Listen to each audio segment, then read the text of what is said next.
Hello, my fun-loving criminals, and welcome to the Santa Podcast on the Monkey Caviar Podcast Network. I am Tiny, your host.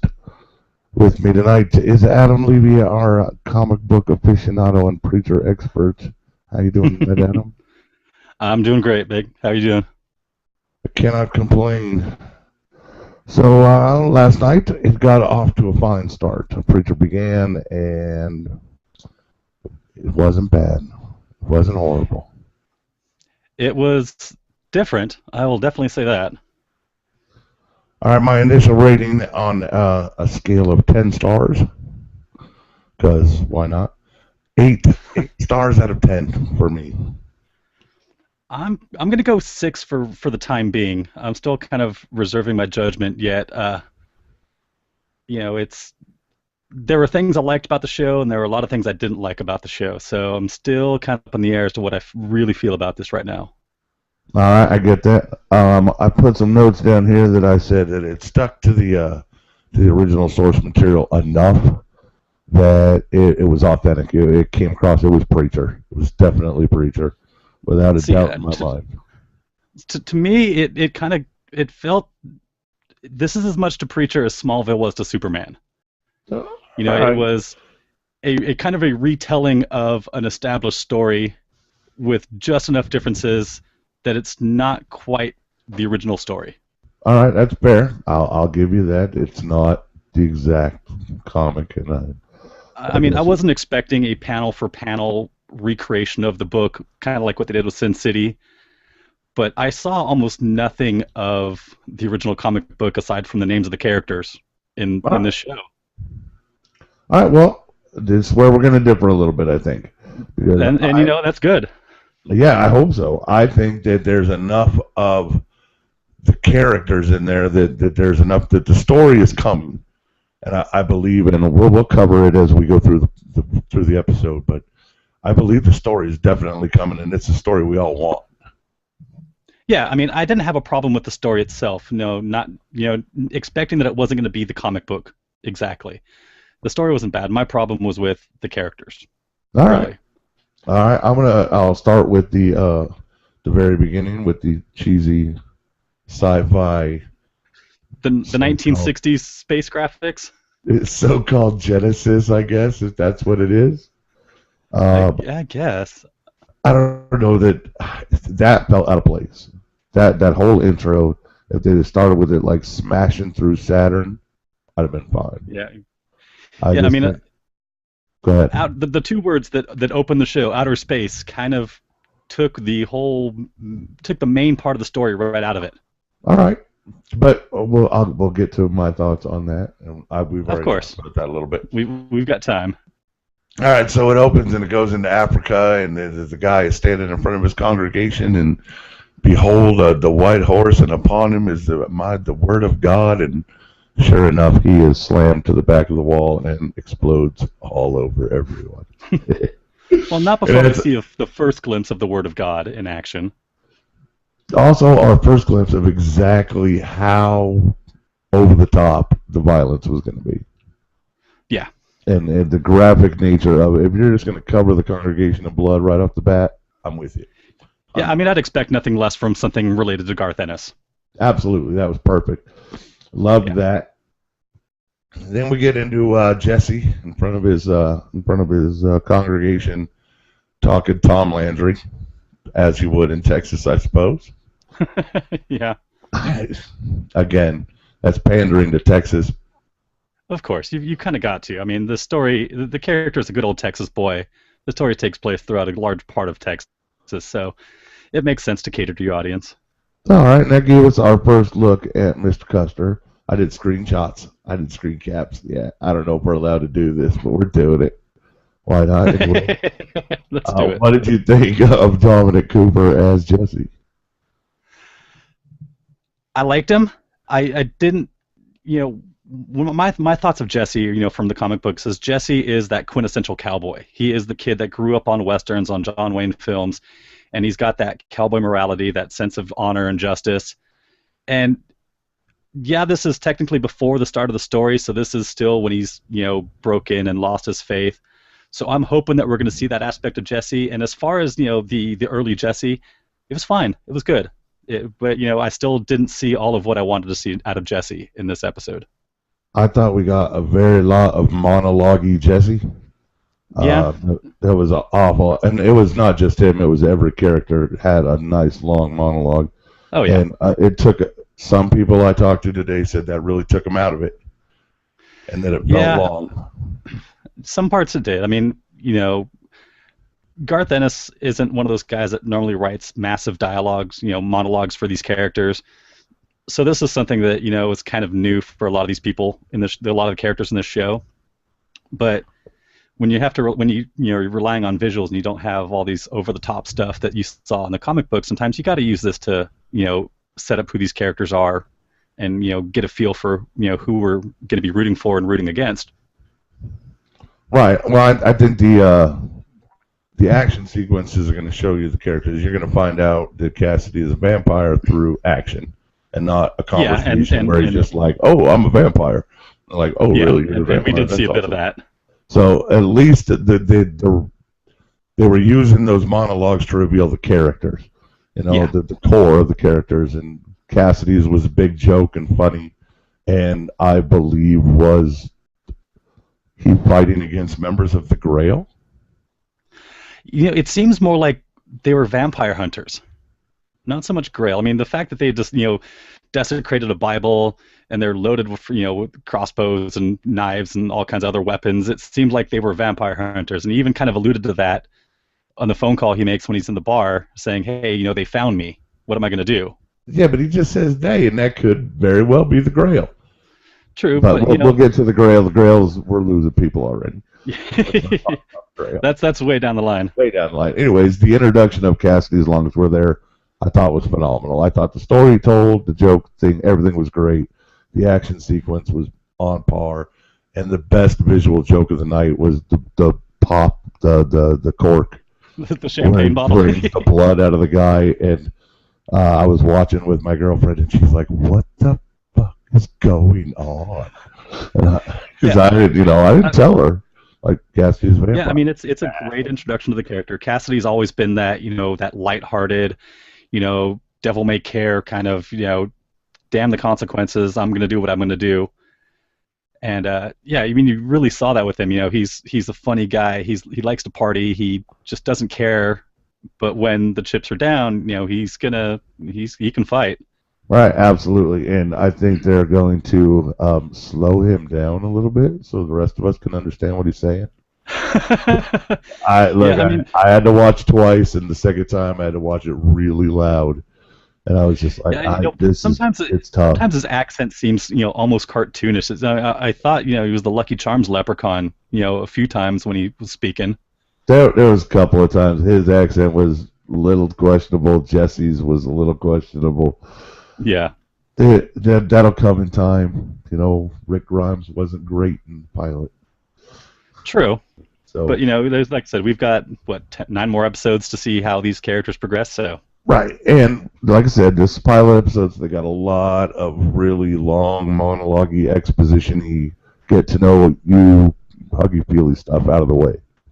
Yeah, you've got to set up the characters. I mean, any good pilot's just really going to give you an idea of who these characters are before they really just start throwing all the action at you. Right. Let's go to Hugo. What'd you think of our good friend W. Earl Brown? I liked him in the role. Again, I'm used to the Hugo Root, this gigantic, colossal racist. Just tough as nails. Hates everybody, thinks everything's the fault of black people, and just he kind of played that clueless town sheriff. Yeah, my note on this is that this is a different route. It's a different relationship with Eugene. Oh, yeah, definitely. And it's probably for me the biggest deviation from the book as far from a character standpoint. No. Oh, you froze. Fantastic. First episode, he's freezing up, so I'm going to keep on talking about Root and Eugene. For those of you who haven't read the books, Sheriff Root is very different in the comic books. He is a racist bastard, and He's very outspoken, and his relationship with Eugene is not good at all. And did not plan on that in this series, it appears. Looks like Jesse's just dealing with the bumbling town sheriff kind of guy. I think there's a little more going on with him, but we're going to have to wait and see with that. Eugene himself, my God, that guy, whoever's playing him, Ian Coletti, amazing. That was so great. I love the scene with him and Jesse. I wish Adam was here to talk about it. We'll get him back. But it was really good. I'm going to go back and talk about Tulip for a while, since Adam's missing in action. And Tulip in the comic book, blonde hair, like I said in the cast assessment. I thought very much Christina Applegate-ish. She could go a lot of different ways. So seeing Ruth Negga as Tulip Rose threw me off a little bit because dark hair and the darker complexion, and I had to get that out of my head. And just once I saw her reveal, and then the drive through the cornfield, and then the fight sequence, and the shooting out the windows, and biting the ear off, loved her. Absolutely fantastically. I love Tulip. She blew my doors off. And aside from the way she looked, I thought she really encapsulated the character. Adam may not. Don't know. He may come back. We're hoping. He should be back soon. So that's fun. Let me get a sip. You guys get all the best from us.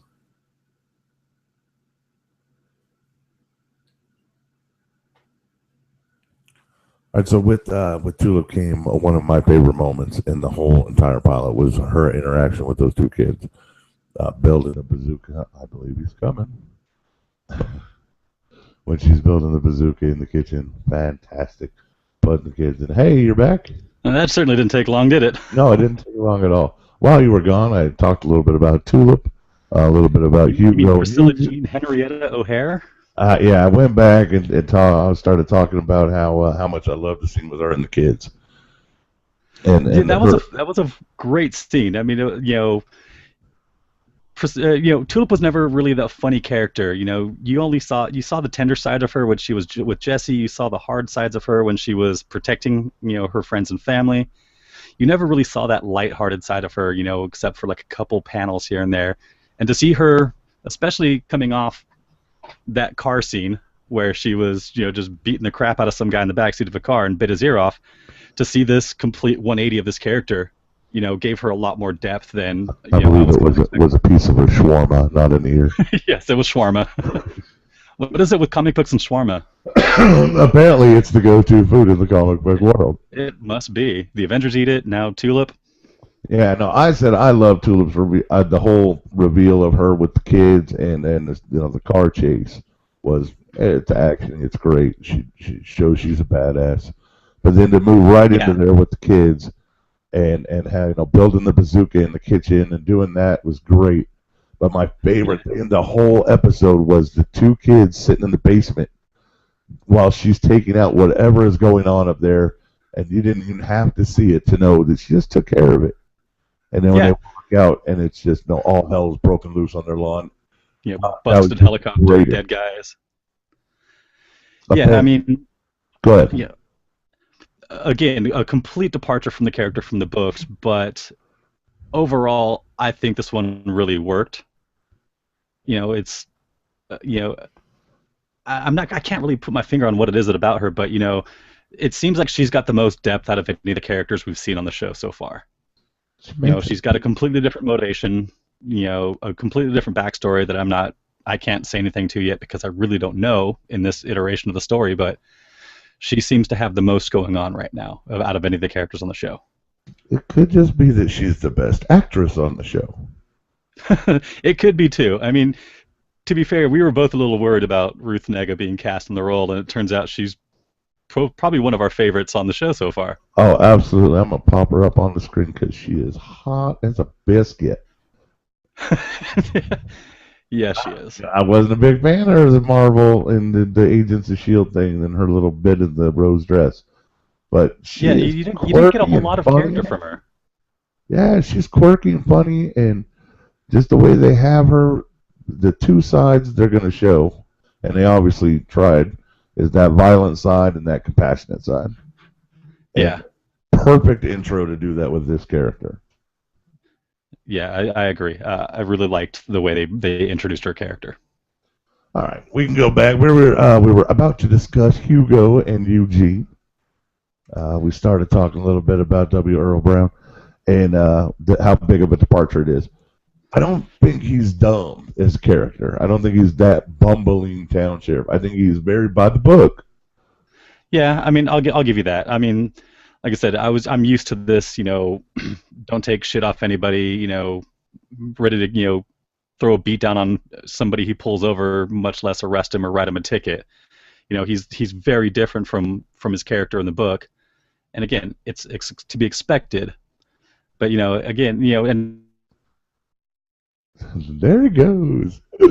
It's dropouts all over. We will get through this, folks. I promise it wasn't that bad last time. Well, let's see. What do you want to talk about now? Let's talk a little bit about going to the Quinn Canyon and the meatpacking plant. Excuse me. Here was a little bit that I thought was quite interesting into that what it tackled, as far as her really the girl of Shrek, Donnie Shrek's wife, being into getting hurt, and that was a little bit throwing Jesse for a loop. And these are not things that were in the comic book at all. But I really liked it for the show. If you're going to keep him in town and make him, just deal with the townspeople, then the townspeople have got to be pretty fucked up, to tell you the truth. And this certainly appears that that's going to be the situation. I don't know why Adam's computer bounces out. I have a really garbagey computer. It seems to run just fine. But as long as I got you here, let's go backwards in our little slidey. We got a nice little picture of Cassidy here. Like I said, did a nice screen cap there. Great, just a great scene with him. Amazing. I'm really happy with the guy that's playing Cassidy. I'm really happy with Cassidy. I'm happy with everything. Don't tell Adam. He should be coming back anytime now. We're gonna eventually get through Hugo. Let's see. We're only about 20 minutes in, so we're kicking some butt in time. I wish I was more entertaining on these downtimes, but I guess that's part of the growth that we will have here at Santa Podcast. But I don't know what to tell you. Sometimes technical difficulties do happen. All right, we were talking a little bit about art space. I got an art space picture. Let's get him up there. Oh, the kids. All right, well, here's Jesse talking to Hugo. I'll pop that one up. That was nice. It was a nice little interaction with them. Again, Hugo, very different from the book. I can't keep talking about this over and over again. Let's talk about who I loved, besides Tulip and the casting, obviously. I'm not off the bandwagon on Dominic Cooper. Adam's back. He's going to pop up any second now. We're all very happy. We're going to work this out, folks, and it's not always going to be this way. Hi, Adam. Oh, maybe not. Oh, there you are. All right. Hi, welcome back. I hate Google Hangouts so much. Yeah, I know. We got to find a better way. We will. We'll figure something out. All right. So back to Hugo. You want to get through it? What was that? Do you want to get through with Hugo, or do you want to move on to our space? Let's get on to our space. All right. What? First of all, the first impression with the making of the milkshake was pretty fun. Yeah, I mean, you got to figure he's not going to eat like regular people do. The way his mouth is, he can't really. I don't even know if he can chew properly. And I loved, there was a little bit, I don't even know if you saw it, but as Jesse's walking up the stairs, you can see Hugo just peeking around the corner at the bottom of the stairs. So funny. I don't know why that made me laugh, but it did. Yeah, it was good. So anyways, Ian Coletti is Eugene in our space, to those of us who love him. I think he did a pretty good job. He looks great, and I love that they're subtitling him. Yeah, thank Christ for that. I mean, even though he was pretty much understandable without the subtitles, the fact that they did, that is, pretty true to the book and the story. You got to have the subtitles for him. You just have to. Yeah, for anybody that didn't read the comics, in the comics, they wrote Arseface like he talked. And you had to decipher that crap, but thank God there was always a little subtitle bubble at the bottom. Yeah. Yeah, I mean, you could figure out some of what he was saying sometimes without the help of the subtitle box, but it was definitely very helpful to be able to have those subtitles to understand what he was saying. Absolutely. And I thought it was quite interesting that they used him to be the one that said God wasn't talking to him anymore. Yeah, I mean, we never saw a religious side of Arseface in the book. When we first saw him, it was him and his dad. His dad didn't speak to him. His mom had left because of what had happened to him, and he was this eager kid who wanted to make his dad happy no matter what. And his dad would refuse just to even acknowledge his existence. Do you think they're going to change his origin on why he did that based on the time that it now is and when the book came out? I kind of think you have to. The fact that he doesn't really seem old enough to have been a Nirvana fan when Kurt Cobain killed himself. Yeah, I really wanted his room to be decked out in Nirvana stuff everywhere. Yeah, but yeah, I don't know if we're gonna get that. It's one of those things. Yeah, you kind of have to adapt with the times, and unless they're saying that this takes place, in years past, and that they aren't, in 2016. But we don't really know. They never really gave us, any kind of idea of what time it is. What time is it?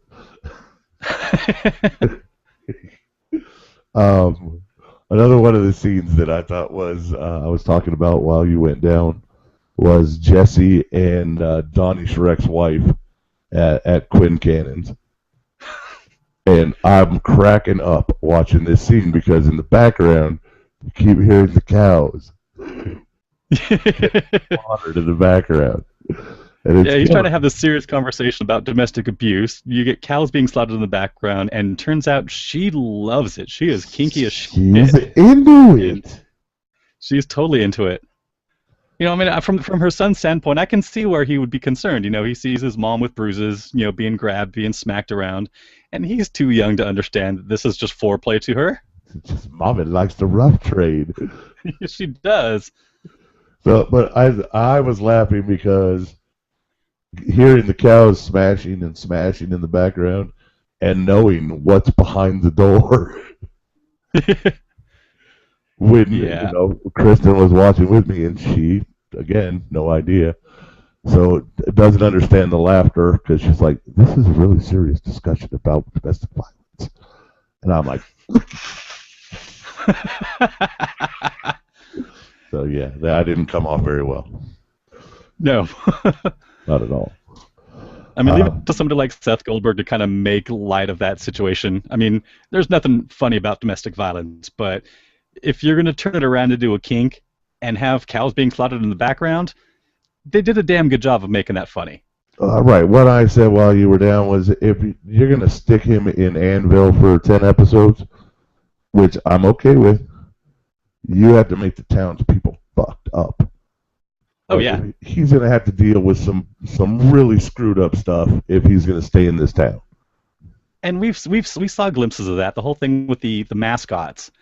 The violence that broke out over the changing of the mascots. The mayor or whoever that was getting punched in the face repeatedly by people that didn't want the Indian to go away. I love that. And they set up the whole mayor and Emily he's longing for her, she's longing for Jesse. Whole three-way battle royale that. And then Tulip coming back, of course. And Tulip that just complicates things. And then there was the guy who was annoying the shit out of him through the whole episode. And I kept wondering when this mama's boy guy was going to get his comeuppance. And I'm not quite ready to talk about that, but he was there throughout the early parts of the episode, and I was just like, all right, they're either setting this guy up as just the mama's boy of the town, or something really, really something truly screwed up is about to happen to him. So kudos. Yeah. Um, Yeah, the payoff for that was great. Fantastic. The Blanc and Fiore and the outfits. They were I dressed really don't as know. Livingston when they were in Africa. They had a much more Russian vibe going in Russia. And then they show up in Texas with the boots and the cowboy hats. Different outfits, every locale. Yeah, I mean, I can see that they're just trying to blend in wherever they go because there's something definitely not right about the two of them. Which We they don't know what it is showed yet because we by haven't letting seen enough him of eat a them. tea bag. Yeah, who eats a tea bag? You know, what Right? the hell's up with that? I was like, okay, they're different than us. We get that, but you have to, and that's how they decided to show it, was him Yeah, eating the tea bag. And that I really wrote a note like, is that the best way they could be to be like, without them saying anything, we need them to be different. yeah. And You know, and I'm that's guessing it. we'll start. I'm guessing next episode we'll see some more of them, so we'll get an idea of maybe what they are, or who they are, or what's going on with these two guys. Right. I hope they are what I hope they are. Right Yeah, now, I doubt it. All right, then we move on to Jesse's fight in the bar with the Civil War reenactors, the general. yeah. And I didn't like this fight sequence as much as Cassidy's. You didn't like the fight sequence as much? I did not. I thought this one was actually kind of poorly done.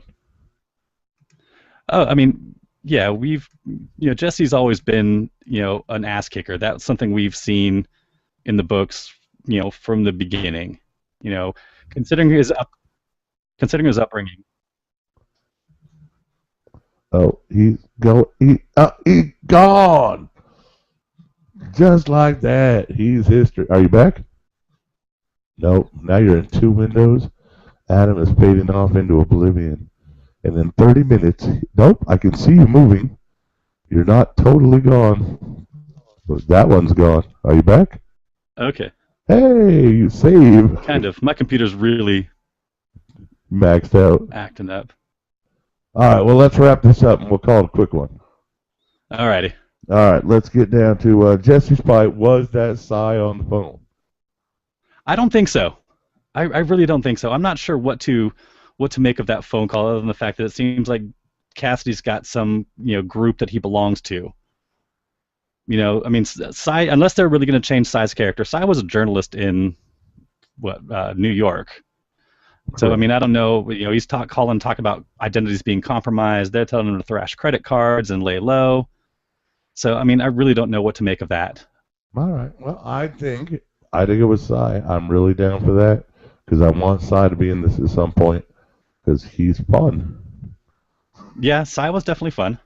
I mean, it'll be interesting to see how that plays out because we've obviously got some group that's hunting Cassidy. We've got Cassidy with some person or persons that are helping him, kind of evade these people.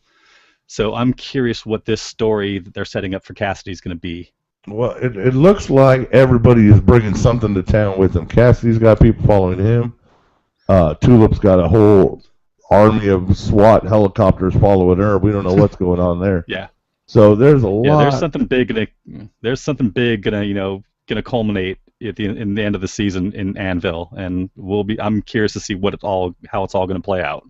I think so. I'm really down with it for right now. I can't wait to see where it goes. I love the soundtrack that they're using in this show. They're killing. Oh yeah, I mean, starting off with The Time of the Preacher by Willie Nelson was kind of a must. I mean, that's how the book opened up, and to pull that song and start the show with it, I think was probably one of the best moves that they did. But I've heard some Carly Simon in there. Some Johnny Cash. Just fantastic, top to bottom on the music. Oh yeah, definitely. And all that music is catching the perfect tone for me for that book. Yeah. So I think right now, after episode 1, I can say it's not the comic. It's looking like it's going to be a really fun show to watch, though. Yeah, I mean, it is certainly not the comic book. It is inspired by the characters in the comic book, and it's a different take on the story. I mean, we never really saw much of Jesse's time back in Anvil before the start of the story. So it's interesting to see how they're gonna spin this into showing who Jesse really is. How many Easter eggs do you think were dropped in the pilot that we did not pick up on? Obviously, there's the Santa Killers on the whiskey bottle. Yeah. Well, the name of the bottle of whiskey that Cassidy got in the bar was named Routwater, which was the name of the town where Santa Killers was born. Okay. Things like that. So there. I mean, there. I'm sure there was a few that I even missed. Yeah. But to see the things like that. There's definitely nods to the comic book people that are like, hey, these are just for you kind of things. Yeah, and almost all the comic book shows have done that at some point or another. Drop a creator's name here, or reference a character on a movie poster there. So to see that they're doing that with this show, to give the fans a little bit of fan service, I like it. I want you to go back and watch it again and tell me if the Russian guy who's telling the story of the priest or the devil priest blowing up, tell me it's not Seth Rogen. I'll have to look at that, yeah, because knowing Seth, it probably was. I firmly believe, because they just kind of winged past him, I firmly believe that was Seth Rogen. I will definitely watch it again. All right, well, I think that's going to cover it for this injury-laden episode of the Six Podcast. I apologize for my numerous dropouts. Hey, I don't know what the deal is. My computer cost $250, and it stayed like a champ. Yeah, I know. I just might need to clean this thing out a little bit. All right. Well, we will clean it out, and we will be back next week to recap episode 2. Well, there's no episode 2 next week. Oh, that's right. It's 2 weeks, right? We can do an episode next week covering the rest of this first episode. Yeah, we can try again, and we'll if we have any more notes, maybe we'll get some feedback. All right, yeah, that'd be great. We'll try to do another show next Monday. Absolutely, why not? And because we love giving it to you, folks. That's right. All right, that's going to do it for us tonight. I'm Tiny, your host. Until next time, love many, trust few, and do harm to no one.